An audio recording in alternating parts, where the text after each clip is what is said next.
Every time our athletes walk into this weight room, they're going to be pushed to the max. Let's go!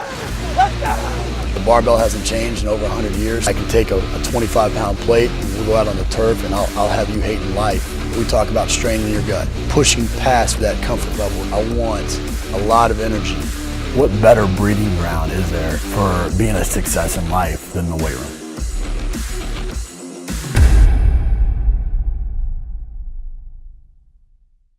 Hey guys, welcome back to Iron Game Chalk Talk. I'm your host, Ron McKeefery, and this is episode number 222.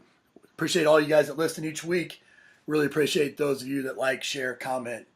Just helps me spread the message, and ultimately I just want to give back to the coaching community, and that's the motivation for this, and doing that helps me do so. Also want to thank our sponsors, and specifically Samson, for bringing this episode to you for free. I only partner with brands and people that I believe in, and that company does a fantastic job of giving back to the coaching community and building solid equipment. This week I'm joined by Dr. Andy Galpin. Dr. Galpin's a professor at Cal State Fullerton. He's a co-author of Unplugged. We'll talk a lot about. He's co-host of a couple of podcasts. He's pretty much done it all, and just appreciate you coming on the show, man. Hey man, honestly, it's a pleasure to be here. I've been following your stuff for a very long time, so I was pretty stoked when you reached out. I was like, oh my God, can't believe he wants me to come on. This is great. So, seriously. It's a pleasure, man. No, it's awesome, man. I appreciate that, brother. Well, hey, I want to take you back now. Take you back. We're both college safeties. We both played ball, small college football. From there, you went off to be a strength and conditioning coach and coach pro athletes at almost every level. Worked with special forces guys. I've worked with that Army Special Forces. Got in on the academic side, getting your PhD from Memphis and some other and just working at Cal State Fullerton and things like that. You've done a lot of different things. Which one of those stops really kind of best defines you? Where did you grow up the most? Where did you learn, what you needed to know to kind of go make the impact that you're making in the community right now? Yeah, first and foremost, I identify with all those things, whether it's scientist, teacher, coach, athlete, for the most part as being a strength coach, which is actually sort of funny because it's what I honestly do the least of. All right, sure. I'm not going to lie, I don't coach anybody. I'm not in the weight room at all right now with anyone. It's been a long time. So, but that's still, that's what I identify with, even though I don't do it a tremendous amount anymore. And that's because that's where my genuine love is. And I don't really see that much of a difference between being a strength coach and a teacher. Agreed. What I do differently is, instead of having the athletes on the floor all the time, now I'm taking my kids in my classroom and I still take them out to the floor. But the way that I teach my, academic classes, you would think that you're being taught academic classes to be a strength coach. That's awesome. And that's really what I do. All my social media stuff, my website stuff, I put it out there for the betterment of coaches and practitioners. And the reason actually I went and got my PhD was because, I was, like we talked about, we were both small school college football. Right. We were athletes.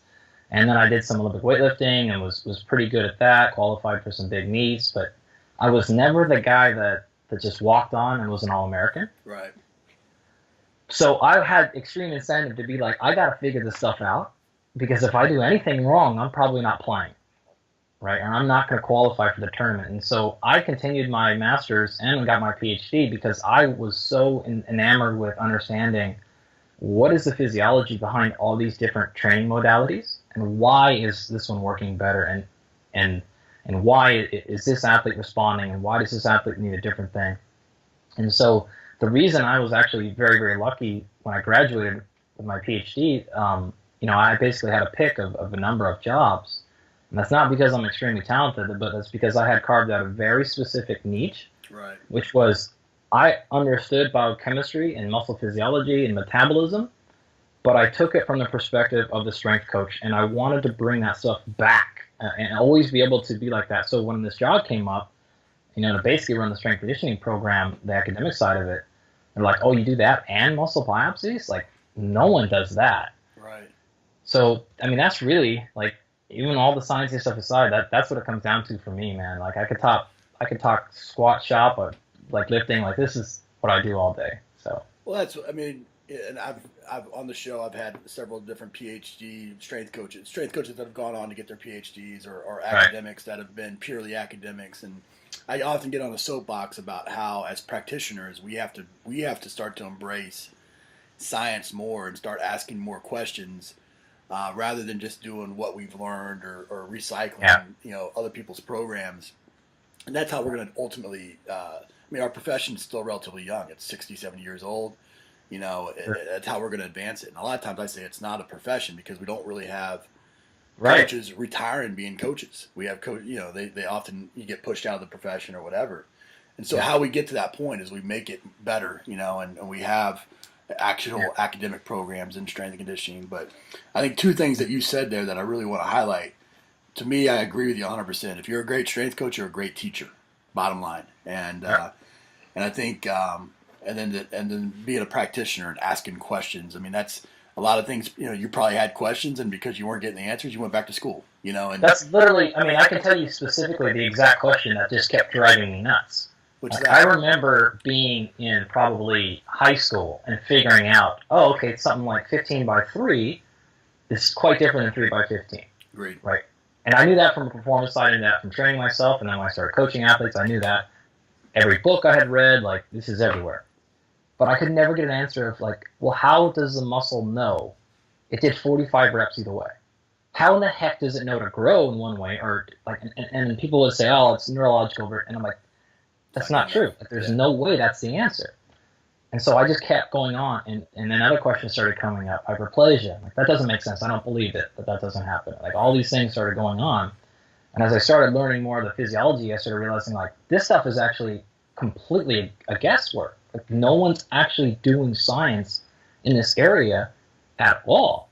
Agreed. And I remember learning the things about here's your volume, your reps, your rest intervals for hypertrophy, blah, blah, blah. And I remember going, oh, really? Okay. And then I would say, this is scientifically proven, this is what it is. And I'd look back and I'm like, I can't find these papers. I don't think these studies have ever actually been done. So I just want to be I want to do all the research and figure out, is this true, number one? And if it is, what is actually explaining it? So, that was always my motivation. That's awesome. Which is why I love doing what I do, because I still am basically a strength coach, but I just run a chemistry lab. There you go. That's awesome, man. I identify with that in so many ways. Yeah. You don't make all those stops. You don't do all those things without making some mistakes. What's maybe the biggest mistake you made and how you learned from it? Well, I don't think I told you this part of the story, and I don't know if I've ever really publicly said this before. Awesome. It's an exclusive. Yeah, because I don't think I've ever been asked that question. But I actually got thrown out of college. Did you really? Yeah. So, undergrad or grad? Undergrad. Okay. So I only played, I think, 2 games in my senior year, and then got thrown off the team and thrown out of college. Oh, wow. Yeah. So PhD that's a great story. I gotta hear it now. What happened? I mean, the reason why you don't see any all conference or any of that stuff on my name or the second national championships because I got thrown out. Unbelievable. Which is sort of funny because what happened was my 2 roommates that I was living with had played football for 1 year, then they had quit the team, but I still lived with them, and so we decided to throw a party, and I didn't really drink a lot in college. I go to parties and stuff, but I was always the person who's like, nah, I'm not ready. I don't want to drink. I'm not going to get back. Because those little things mattered for me. Right. I had to train the next day or I wasn't going to stay on the starting line. You weren't nearly as efficient as some of the other guys. I was the same way. Right. So, anyways, they're party. And we had maybe tried to throw some parties before, but no one ever showed up. I was not a popular guy at all in college. I didn't get along with the vast majority of the people in the school. I didn't like hardly any of my teammates. Because I was a show-up work kind of guy, and the vast majority were very flamboyant. Got to make sure my bands match my gloves, and I could not care less about that stuff. Yeah, agreed. But so I was whatever, you guys want to throw a party? I don't care. No one's gonna show up. They throw a party, and of course, you know where this story goes. Massive, right? And if you've ever been at a college party, it's who cares?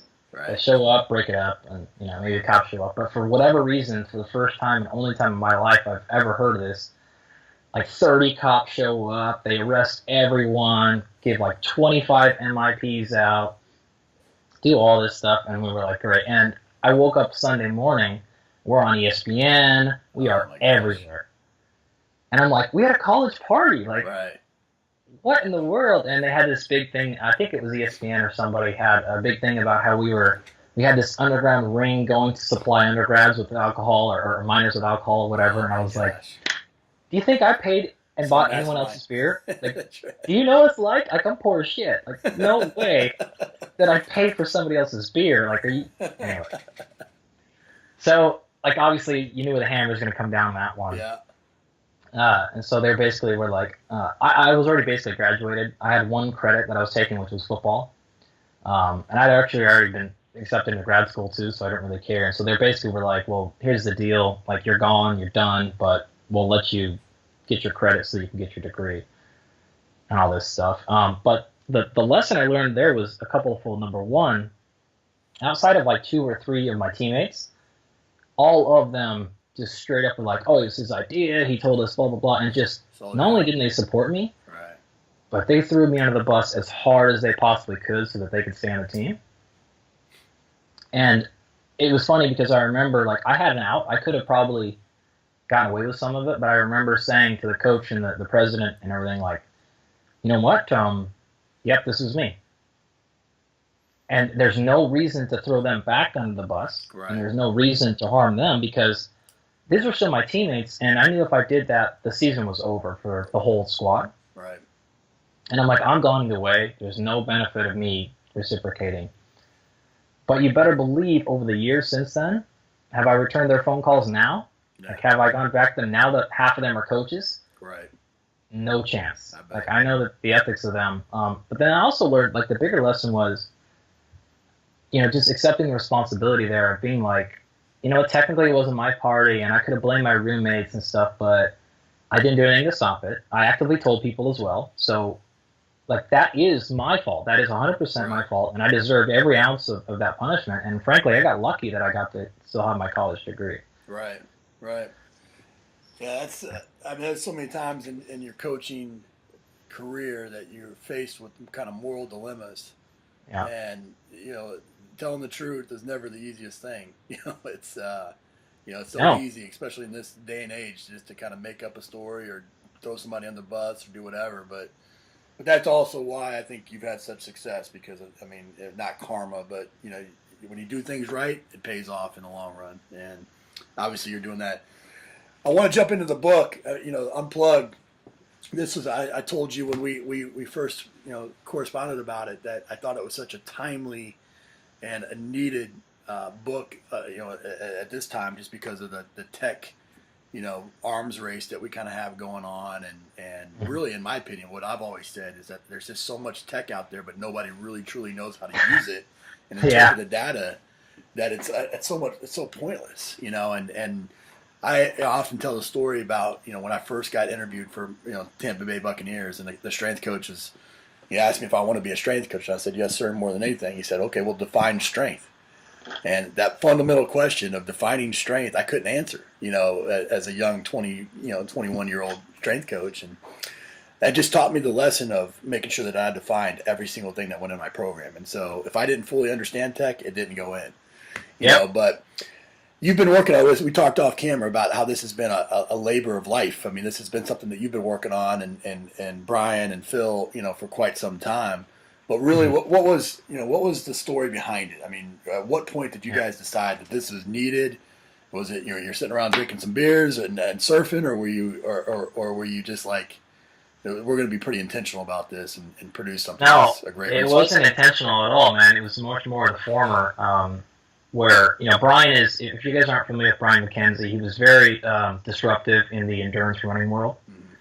And he was the first guy that I was aware who came out and was like, no, we're not just going to run 6 miles this week and 7 miles next week and 8 miles. And he completely challenged that paradigm, which is where I fell in love with him. Because I'm like, dude, he's a movement guy, I guess, but like he really just understood integrating strength and intervals and power and all these things, and most importantly, movement skill. And so he really harps on like skill first, and we add volume as the last component of your program.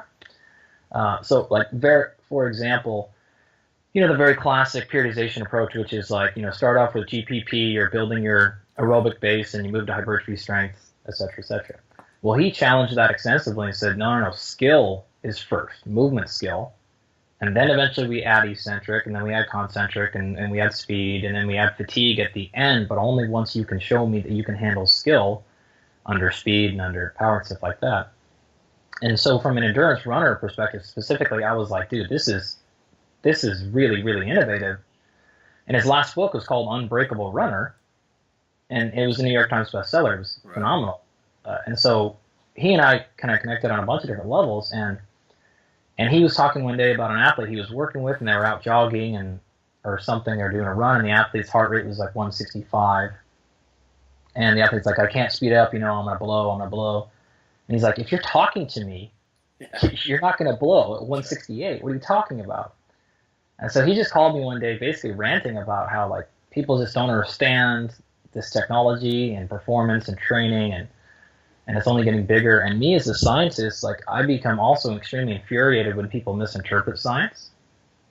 And they became very dogmatic, because if you understood the true limitations of science, I think people would back off a lot on what's proven and this is nonsense or bro science or any of that stuff. So I became infuriated at the same time. And I work, in the back end a lot. I've consulted with a decent amount of these new tech companies, and I have a lot of friends that are, former strength coaches, but now they moved over to one of these innovative products. And I started to have a conversation with a lot of NFL strength coaches and other strength coaches I just started asking them like, oh, do you guys use Catapult, or do you use GPS? What do you guys use? Yeah, okay, great. Then how are you using it? Right. And the answer was always the same, like, well, like either we have 3 sports scientists who are programmers and they sit behind a desk and they tell us, hey, number 25, he's done, like, and he's reached these magical numbers, and I'm like, this is completely probably wrong, and it's certainly not something that the average strength conditioning coach can ever actually implement. Agreed. And you're being swallowed in data. And so he asked me he's like, let's do a book about this, and I'm like, dude, I'm not interested in writing a book. Like, I do not have the time for that. Anybody that writes a book really wants to write a book. No, it's exactly right. Well, we kept going, and I was like, dude, okay, like, we got to do this. So we launched into it, man, and really, here's what I didn't want to do. I didn't want to write a book about, like, here are the top 10 ways to check your cell phone less. Like, get off Facebook. Like, right. Okay, everyone knows that. Yeah. All right, and I also didn't want to write a book that just, like, was complaining. I mean, like we talked about earlier, the reason I got into science was because I hate it when people complain about things and don't show up with a solution. Yep. So don't complain as a strength coach, well, scientists don't actually study anything that's a matter. If that's a problem, go become a scientist and fix that problem. If not, shut the hell up. Yep. Like, stop complaining about it unless you have a solution. So when I was like, well, let me start thinking about potential ways, because I didn't want to write an anti-technology book. I wanted to write a book that was, here are the downfalls or common mistakes with technology, the limitations. Here's how we can better use them or appropriately use them, and then what are some other guides and tools that can help us become successful. Because if you think you're going to turn a blind eye to technology, good luck. Right. It's here, it's going to stay, and if you're a strength coach and you're like, oh, I'm just never going to worry about learning how to use GPS, like you're going to not get hired. You're going to get passed over. So you need to understand how to integrate these things, but understand to not outsource your coaching to these quote-unquote smart technologies, because they're never going to be as smart as you are. Right, right. No, I thought that was fantastic. Lots of things to dig in there. I remember I wrote in my book, that if you would have sent me told me you sent me a tweet, way back when, I would have punched you in the face. I mean, I thought social media was the stupidest thing in the world. I thought, I was the guy that left my cell phone in my truck. I mean, I was an anti-tech kind of guy, and I read Tim's in the book. Tim Ferriss is in the book. I read 4 Hour Work Week. Kind of changed a lot of things about me for like a lot of people. But I started to learn how to use it judiciously, and that's something that you talk about in this book. It's not going away, and I had that conversation with my wife when we were talking about cell phones for my kids. I remember going through that. My brother was actually murdered by a guy reaching for his cell phone. And swerved over and hit him, and I remember saying, I'm never going to use my cell phone again. And But you're right. There's no way of avoiding that with evolution. It's defining the way to use it in the appropriate way, which is obviously not when you're driving a damn car. But Right. I think in the book, what I really, the two main kind of points that I took away, anyways, were is not to misuse tech and use it judiciously, and get back to nature, and really focus on being outside and embracing, everything that the environment has to provide for you. When we're talking about the dependence on tech, you guys went into a lot of different issues that come about, things that you wouldn't normally think about, but really kind of, just how it's unhealthy psychologically, whether it be, physically, emotionally, or socially, how the reliability and the validity of the equipment that's being used can be challenged with the algorithms. Yep. Understanding your own senses, and having, like that. I remember I just went for a run earlier today, and I got on my, my second mile, and I was like, my heart rate's getting up, and I'm like, I'm wanting to look at my watch to see where my heart rate was, and I remember that passage, saying, I can still go. Yeah. And then I think just having no fun, and I think, this dependence on tech. Talk about, those issues independently and how they're infiltrating, college athletics. Well, I can tell you, here's one of the underlying things of the book that I actually, this was intentional. I didn't want to put this out there front in your face, but I wanted to make this a bit subliminal, is the book is really about the technologies of today, but the underpinning message is this is a problem for some of us right now. Right. But it is a massive and debilitating problem that's going to be here in 10 years, right, or less. So if you don't build infrastructure and daily habits now, you're going to be completely swallowed when everything in your life is 100% roboticized. And if you don't think that that's coming, it's already here. You just don't realize it yet. Right, yeah. Like, that's the real issue. So the stuff of getting back to nature and the stuff of paying attention to your own awareness, I'm not kidding you. Like, I've already been approached by a company that has a watch, like an Apple Watch, that can monitor your hydration, and it literally will send you a beep that says, "Take a drink of water, Ron." Jeez. Like, now this is a real problem for a lot of reasons. And if you want to take this to the coaching realm, right, like, you don't have a profession anymore. Right. Why do I need you? This monitor told me that I'm overworked to take a day off. It told me to go a little bit longer. It told me I don't need you anymore. At least that's what they're going to think. Right. So in my opinion, especially in the collegiate strength world, I feel like that is a profession that's not only going to thrive, it's going to skyrocket in its value. Potentially, if people do it right. The people that pay attention and develop the right skill sets right now are going to be so valuable in 15 or 20 years that they're going to be millionaires easy. Right. Because everyone else is going to be, all the small colleges, all the other ones are going to go like, I don't need a strength coach. We're going to, buy this app for 10 grand. We're done. Like, this is this integrated physiology program. But the ones who can say, okay, I understand how smart and unsmart these technologies are, and I understand context. I mean, we give a bunch of coaching examples in the book. Like, there's a tennis racket that you can buy right now that tells you the velocity of the ball, trajectory, and all these things, right? Right. And even if we step back and let's call it artificial intelligence. Artificial intelligence is only as smart as the question that you have it ask. It doesn't understand context like, well, maybe I wasn't trying to hit the ball as hard as I possibly wanted right then. I was trying to place it, or maybe I was against an opponent, or maybe this is my third game today, or there's a wind change, or whatever else is going on. I doesn't know the score of the game. So a true coach who really spends time understanding human sensation, human emotion, human feeling, they understand their athlete, is going to be able to make decisions that say, hey, look, I know the tech says do A, B, C, or D. But I'm telling you right now, I've been working with you for 4 years. This is what we're going to go do. Right. And you can start to challenge it. I mean, the section that we have in there on adapting versus optimizing, I think is a classic example of that. And an artificial intelligence won't ever be able to answer that or ask that question because it won't even know to ask it. Right. And so I'll give you maybe like a very specific example of that.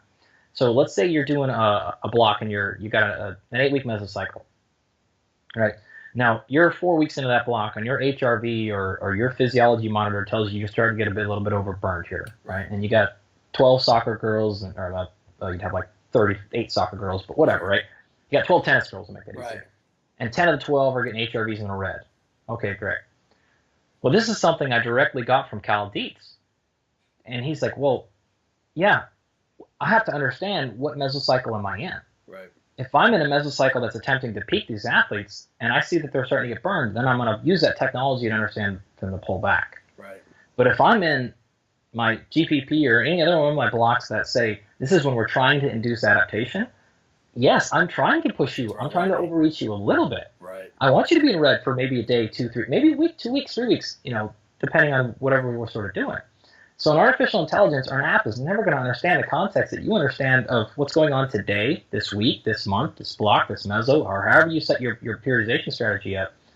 And so that's the limitation. You understand that, like, the technology is simply telling you some very, very arbitrary score based on one physiological measure that has been massively understudied, and I promise you, never examined in athletes. Right.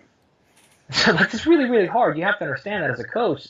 So if you can learn how to use these things, integrate them, but not outsource your intelligence, then when you actually literally become outsourced to the technology, you can stand up and go, okay, but here's my actual value. So this is what you're not going to get with just implementing this technology. Well, I think one of the biggest things that really hit home, and something that, I mean, I couldn't say nearly as eloquently as you guys did in the book, but was how most all this equipment is algorithm based on certain variables that don't take into consideration some of those environmental variables like wind. If you're running into a 5 mile per hour headwind, then yeah, your heart rate's going to spike a little bit. Yeah. And you don't see that after the fact. And yeah. Or whether you went on, the concrete was a little bit firmer or softer, or anything. Maybe you're a little bit underslept. You slept an hour less today. That's going to influence heart rate. All those factors go into it. And I can even tell you even worse with the algorithms, because I've been on the backside of these things. Even billion-dollar companies, I'm telling you right now, they have got huge teams of engineers, software engineers, that are influencing their algorithms that they use to tell you, okay, I mean, because remember, like, that heart rate monitor doesn't actually measure your heart rate. It measures just a signal, then it converts it to something else, and then it's just assumed that actually it actually tells your heart rate. But I'm telling you, those giant teams change those algorithms all the time. Yeah. And they send it out via Wi-Fi, implement your stuff. So if it's constantly changing what it thinks A means to B to C to get you a heart rate, like, that tells you in itself the reliability tends to be pretty good, but the validity of those things is crazy bad. Right. Especially, like, you don't understand context, and you don't understand the individual person. You don't understand what's going on. Especially when you, like, we'll just keep using heart rate, but those things are notoriously bad at high heart rates. Well, the vast majority of the crap you care about as a coach is what's going on between, like, 160 plus beats. Agreed. Like, I don't care if they're at 112 or 114, like, whatever. Right. But if you're at 180 and you're supposed to be at 160, then I really care. And that's the part where it's an error. So it's not that you can't use these things for some things. Reliability is still valid, or is still important and helpful. But we just can't outsource our coaching expertise. And for the young coaches, I don't know if this is in the book. I don't think so. But the biggest thing that I think is scary for the young coaches is, you and Joe Cannon and all these people that have been around Cal Dietz, you are integrating technology now, but you spent 20 years doing this thing without technology. So you have the skill set to do both. Right. You can go back and forth. But these young coaches that are coming up on 100% technology-based, they never actually developed the ability to coach without technology. Agreed. This is a real problem. I've said that so many times when coaches are, because a lot of these, these NFL teams and these professional organizations, they're hiring sports scientists. Yeah. My comment to them anytime I'm called about, who should I recommend or this, that, or the other is that it's much easier to teach a seasoned coach technology than it is the other way around. No way. You can't make that up at all. Like, you're never going to get there. And so the problem is going to be what happens then when that technology comes out to be faulty. Yeah. Like, this is your problem. I mean, we have, we'll take a movement screen. All right, now every coach uses some sort of movement screen. I guarantee it, right? Right. Whether you're using an actual movement screen or you're just saying, well, I watch my athletes when they move. Right. Okay, fine. It doesn't care if you use the thing. But there are a bunch of apps now and a bunch of software. I mean, Dartfish, Coach's Eye, and there's some ones that'll even just, like, you film them with your cell phone, and it gives you a score and says, oh, their IT band is tight on the left side. Right? Well, a lot of people are using this, and you're like, are you kidding me? Like, throwing everything out with the bathwater, right? Right? Like, I don't need to see this. And I've had some friends, and I won't name them, who have worked with some of these companies, and they'll do just like a very good technical squat, and they'll just get like a 70%, and they've done this like tremendous train wreck squats to get 90%. Yeah. And these apps are out there, and people are buying them, and people are learning how to coach based on these things instead of learning actual movement and actual coaching skills. And so it's going to become a real problem, and you're going to be very limited when, again, it comes out that, oh, that technology it's not good anymore, or here's the new one. And like you said at the very beginning, you're playing an arms race, and only a couple of people win that game. That's right. I think something that I really liked that was said in the book, and I can't remember. I think it said the number was like 19.6 million has been spent on mobile, tech devices in the last year or whatever. I can't remember exactly what it was, but it's way higher than that, but I can't remember either. Yeah, but maybe it's billion. I don't know, but it was something ridiculous like that, and yet we're still unhealthy. We're still not as performance. And I can't remember if it was in the book or not, but they talked about putting somebody, a silver medalist in the 100-meter and having and running and Jesse Owens and stuff, and he came and said, didn't come near his time, and all this progress, all this technology, and we still haven't made the strides, and so at parts of the book. I felt as a coach, I felt a little discouraged because it's like, all right, are we really making an impact? Are we really doing that? And that's why, oftentimes when people ask me, I don't identify myself just as a strength coach, but I'm also kind of a life coach, and Sure. having them interpret, outside stresses and still lead to performance. That's oftentimes what I do. But what would you say to the coach that read this that's feeling discouraged by, like, okay, well, shoot, I can't understand the damn tech. I'm never going to understand that. It's going to change anyways. Yep. We're not really getting athletes that much better with all the freaking fancy equipment that we have in the weight room. So what the hell is my job about? Yeah. So what I would say there is the counter would be this: anytime you see a real problem, that is also an opportunity on the other side. So here you have the ability to do something very, very different and to develop a skill set that everyone else is not paying attention to anymore. Right. And then when that stuff crumbles, you become the shining star there in the night that goes, oh, yeah, I don't need 360 degrees of cameras all around my room to coach. Right. Hey, I can take all these kids through it. I can figure out their movement problems. I can do this. I can get them all faster. Yeah, I don't need this stuff. Give me a stopwatch, and I'll take these 100 kids through, and I'll make them better by the end of the year. They'll all get faster, guaranteed. Yeah. This is, your intuition is really what you're developing, right? Right. And that's what we're getting after, is trying to develop a combination of intuition as well as personal sensation. And then when we can start using the tech to help us become calibrated, now we're actually moving forward. In addition, think about it this way. You and I are both interviewing for a job, and we're going to, since I'm from Seattle, we'll pick the Seahawks. Right. Even though you're a Midwest guy, that's okay. I'll forgive you. Sorry, we beat the Seahawks every time we played them. 1980s? Okay. So we're both trying to get a job, and we're going up in front of Schneider, and the guys, and we say, okay, look, here's my program, here's my strength conditioning program. I want a $250K a year as a salary, and I need $50,000 in equipment. And then you go, I want $250K in salary, and I need $2 million in equipment, plus I need 3 sports scientists, and I need this. Well, if I can get the same outcome, right, and I can show the data. In fact, we'll look at his last couple of years. He was coaching at the Bengals, and look what happened to them, and look where I was. And we have analytical data that suggests your players are not getting any faster than mine.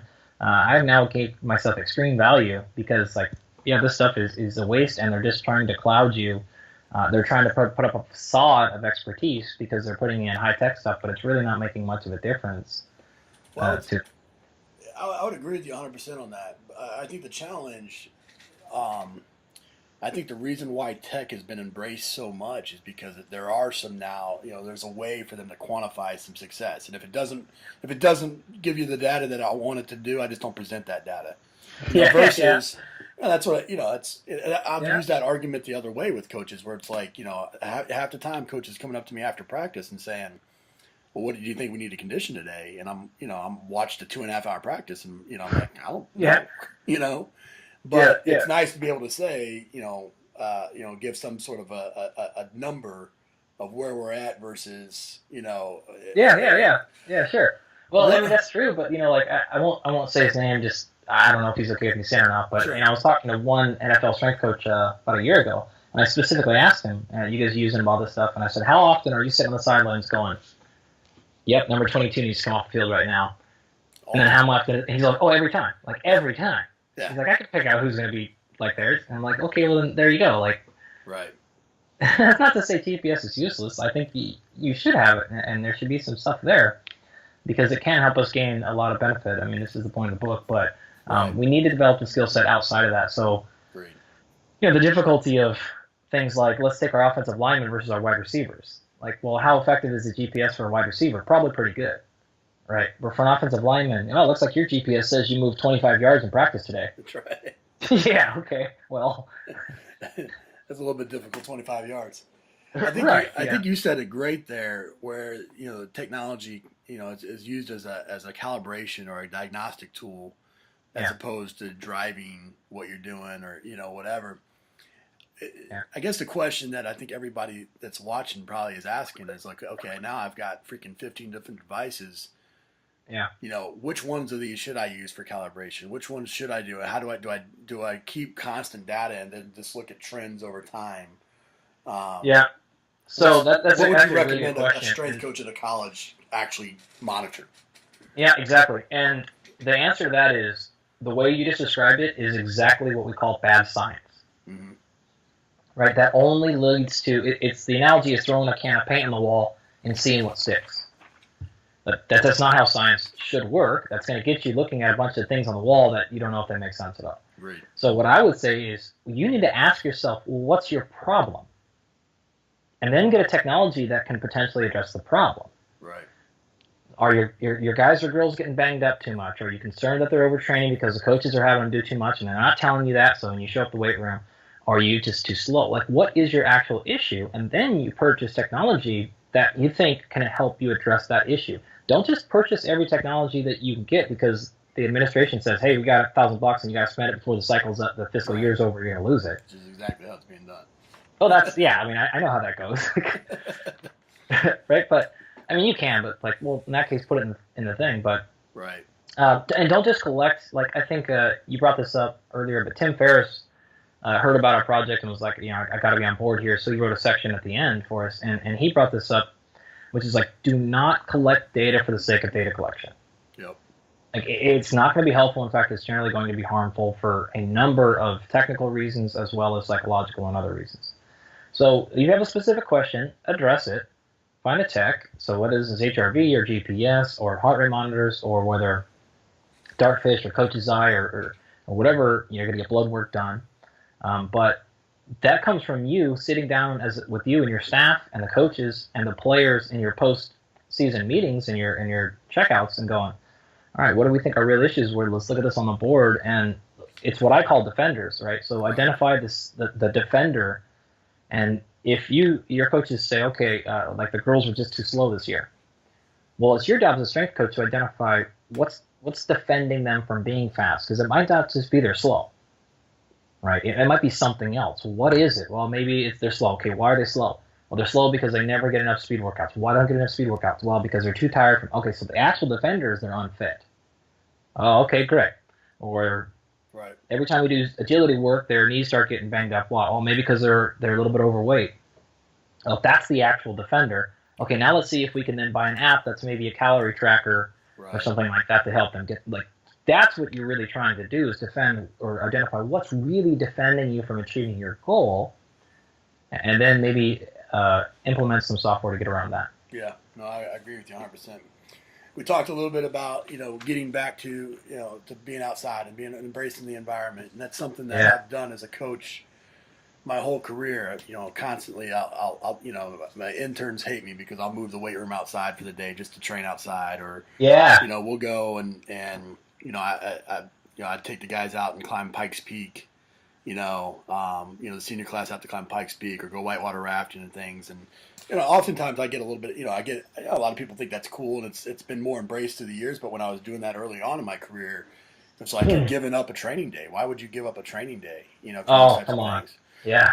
What are the benefits, and what are some suggestions that you have maybe for in that rigid, high, really high demanding, hyper focused, elite level team?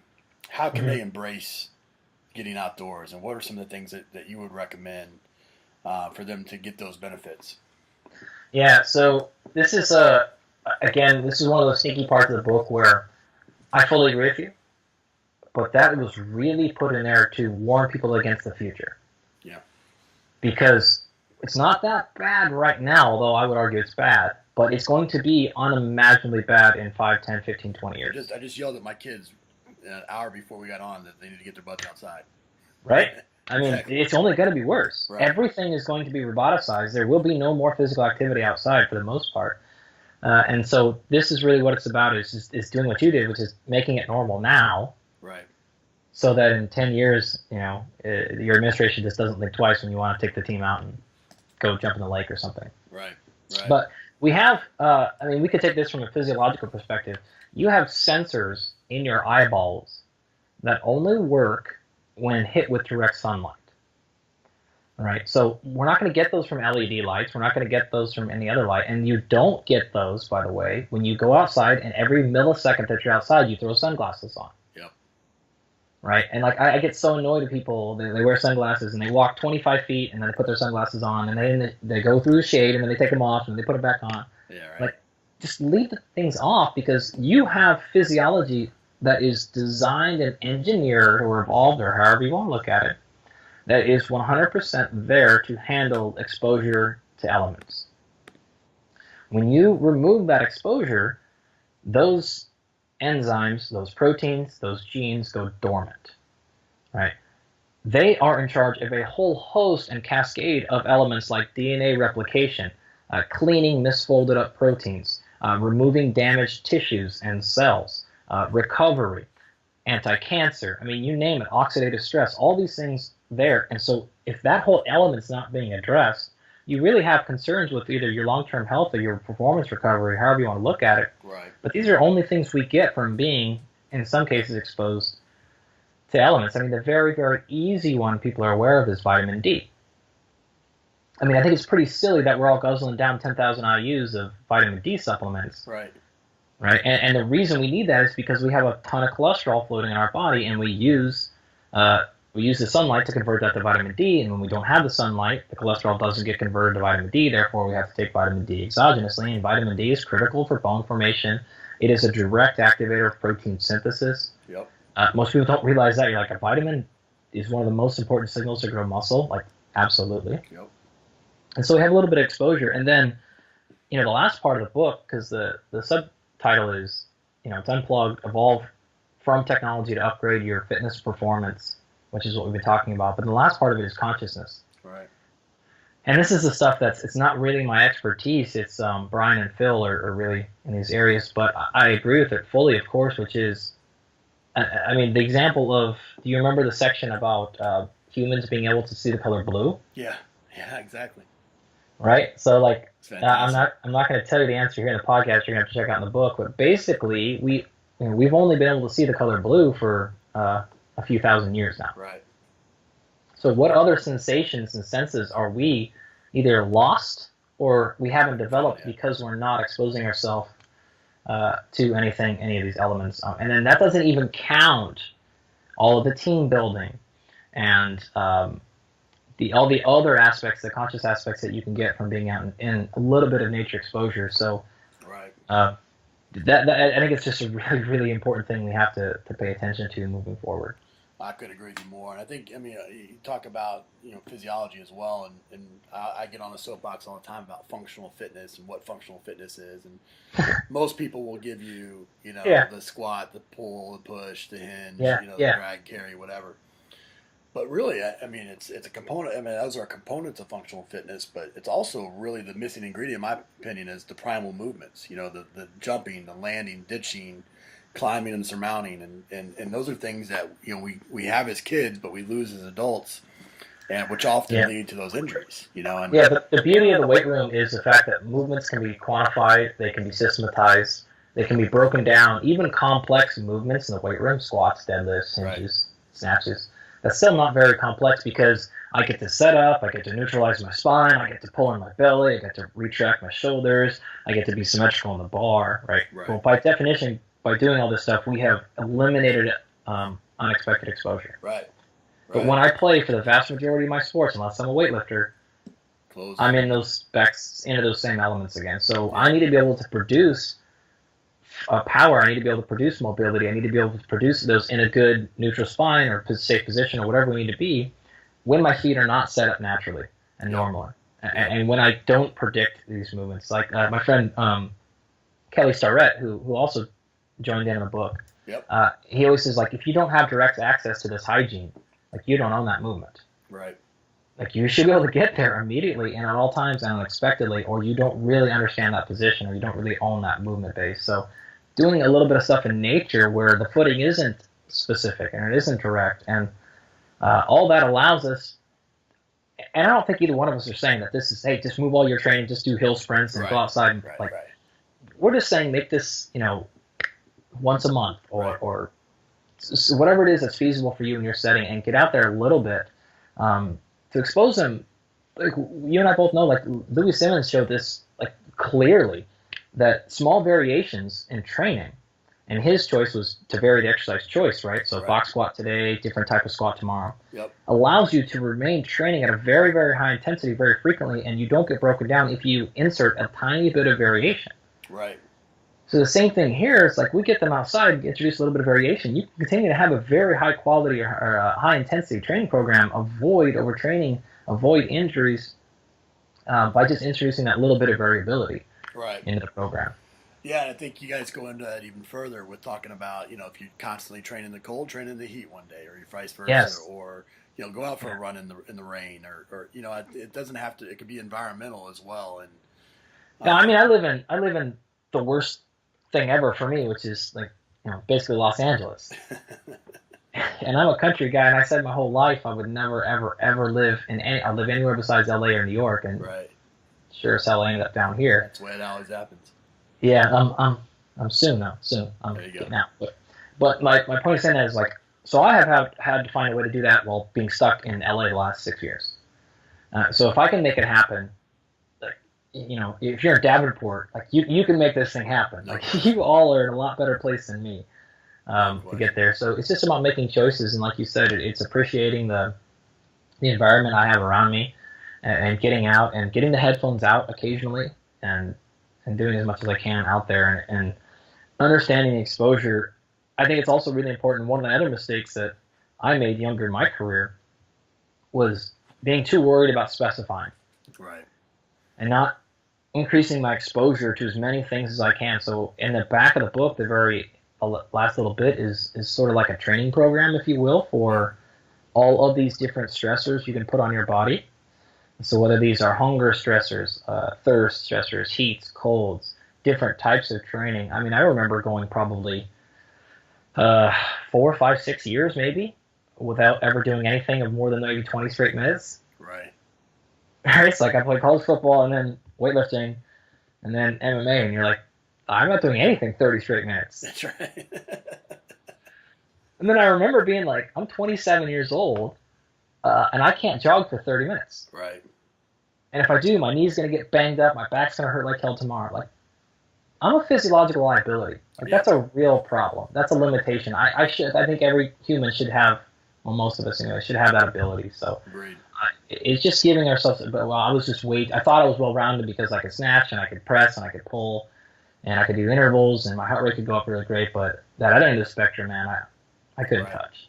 Yeah, I think so many times as coaches, that's, those are the limiting factors when we get down to, all of a sudden if you're trained just the ATP PC system and you get into a 6-hour game, well, then you add that to the service, you go a couple overtimes, but well, man, this has been fantastic, and I could ask you a million more questions and probably will offline, but to end the show, we always end with some resources. Give us the best piece of coaching advice you ever received. Probably, I would say that the answer is always yes. And what I mean by that is when you're a young coach, if you get an opportunity, the answer is yes. And, like I got derailed a little bit because I actually read the 4-Hour Work Week as well. And it derailed me a little bit because he talks about being efficient and making smart choices with projects you're going to do and not going to do. But I had to step back and realize, like, he was writing that for somebody who's already achieved a very high level of success. Right. I agree with that. And so I actually totally disagree. My approach when I was younger, and still is to this day, like, the answer is yes. So I worked, when I was my senior year of college, I got a job working at Adidas, which was like an hour and a half away from where I was. And basically, it's corporate wellness. Right. And I have zero interest ever in corporate wellness. Right. Yeah, you mean. I had zero interest in driving an hour and a half each way. And I was like, yeah, I'll take it. And they're like, well, we need somebody for the 5 a.m. shift. I'll take it. Right. So I'm up at 2 o'clock in the morning, driving up there. I got there 30 minutes easily, if not 45 minutes early, every single day, just in case traffic happened. Right. Right. Well, it turns out, guess who starts walking through the doors eventually? Like, my first clients are the 6 members of the executive board are in there working out every day. And I don't have a clue who they are. Right. I'm not paid to personal train. I'm just supposed to check them in, but no one else is there. So I'm down there. I basically start coaching them every day for months on end, walking them through sessions. I have no idea. And you know what this eventually leads to, right? Sure. So you wonder how you get opportunities. You get opportunities because the answer is always yes. Yeah.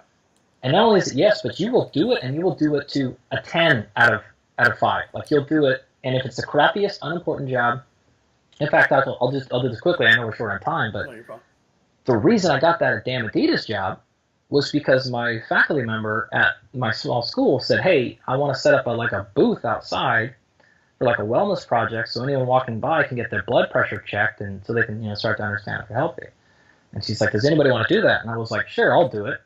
And I have no interest in corporate wellness. I have no interest in blood pressure. And she's like, great, do you know how to measure blood pressure? And I'm like, nope, no idea. Like, great. Yep. So she taught me. I sat out there. Now, this is Oregon, by the way. So I sat outside, and it was rainy and cold for 3 hours or something on a Saturday or whatever it was. Not a single person came by. Like, nothing happened. And months go by. I'm like, well, that was a waste of 5 hours or whatever. She gets an email, of course. Hey, we need somebody who could fill this job. Do you know anybody who could do this role? And, of course, she reaches out to me because she's like, I don't know if he knows anything about this or cares, but I know that this is what's going to happen. He's going to work his butt off. He's going to be there early, et cetera, et cetera. And so that's, I think, the best coaching advice that I ever received. And that was generally from my father and my grandfather. Yeah. Which is like, this is just, they were both road construction workers. And I worked for them. My brother worked for them. And, in that world, if the shovel goes in the ground at 6 a.m., and if it's 5:15 and you're not on the job site, you're fired. Yeah. Yeah. Like, that's just how it works. And the shovel goes in at 6 a.m., it stops at noon, it goes back in the ground at 12:30, and it comes out of the ground at 6:30. And like, this is how your day runs, and there's just no excuses. So that's fantastic. That was what it was. Yeah. That's fantastic. Always say yes. I always say similar, make the big time where you're at, and focus on that. But that's awesome. What about a book, app, website recommendation? So I'll go a little bit different here because I was thinking about this in your email. I'm sure a lot of your guests give really good coaching books and stuff, but I don't think I have it up here. I just took it in my office. But my good friend Chris Moore wrote a book called Barbell Buddha, and it's the complete writings of Chris Moore. And Chris was a very, very close friend of mine. He got his master's at Memphis as well. Yep. Played college football at Memphis and was a 1,000-pound squatter, 7 bench, 7 dead, all natural guy. So he was very talented. I think he won a national championship in powerlifting at one point. And he was a scientist. He published, did research, presented at NSCA, all this stuff. And as he got later in his life, he actually sort of transitioned a little bit and started really focusing on philosophy and mental approach. And so he started writing these books, and one of them was called Get Change. The other one was called Way Past Strong, and the other one was called Progress. And so they're really these interesting sort of memoirs that weave, powerlifting and lessons from strength and conditioning to lessons from David Bowie or Henry Rollins to Buddha or Buddha, and they're really easy to read, and I think extremely impactful for people that it's still strength-ish based. It's not just completely outside of our stuff, but it's really not a strength conditioning or training book, and it's very refreshing. And unfortunately, he passed unexpectedly about a year and a half or so ago. At 35 years old, so it's been great. So his wife is getting the books and getting those things out there. So it's fantastic. I read it all the time, and every time I've recommended it to somebody, and they've come back and they're like, "This is just like phenomenal. I've never read anything like this." So I'm gonna have to pick that one up. He's a super creative, just an unbelievable storyteller, and a massive, just a really fun writer. He just has a really special style for writing, far more eloquent and enjoyable than jocks like you and I write.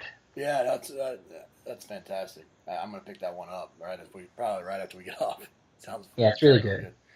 Well, man, this has been great, and like I said at the beginning, usually I try to keep these at 20 minutes, but there's no way of possibly doing that with this one. And I talk too much, man. Sorry. No, it's absolutely. And I'm probably gonna talk your ear off another 30 after this, but we're lucky to have guys like you in our profession to not only be the practitioner with your sleeves rolled up, putting the shovel in the ground, but also taking it and really pushing the envelope when it comes to the science and making it applicable. And we talked off camera about how, as coaches, we need to do a better job of continuing to build this profession and asking those questions. And if you don't have time to do the research, like a lot of coaches don't, partner with somebody that's like yourself that is doing research as part of their living, and create some great strategic partnerships. But you're crazy if you think that that's not a two-way street too. Like, absolutely.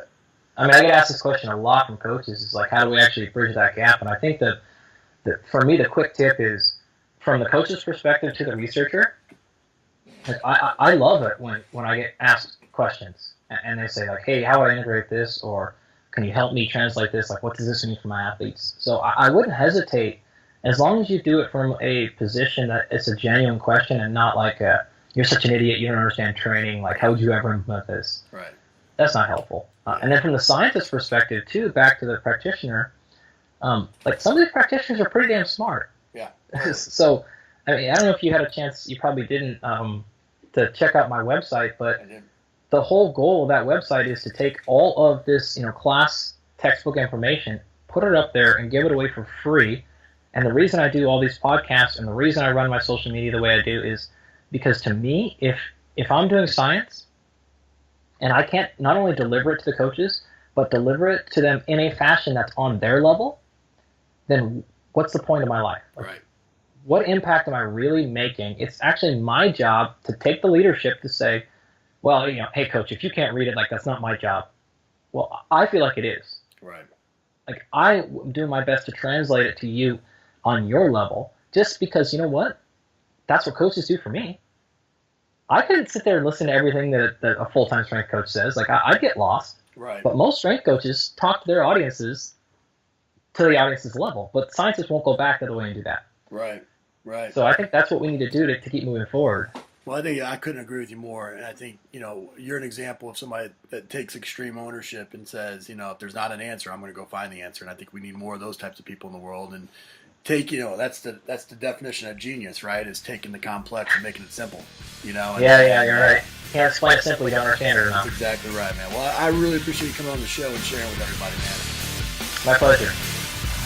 That's it for this episode of Iron Game Chalk Talk. Thanks to this week's guest as well as our sponsors for bringing this episode to you for free. Make sure to check out ronmckeefery.com where you can join our mailing list, find the show notes, including all the links and resources mentioned, and information about Coach McKeefery's other products. While you are there, please join Coach McKeefery in the comments section thanking our guest for sharing.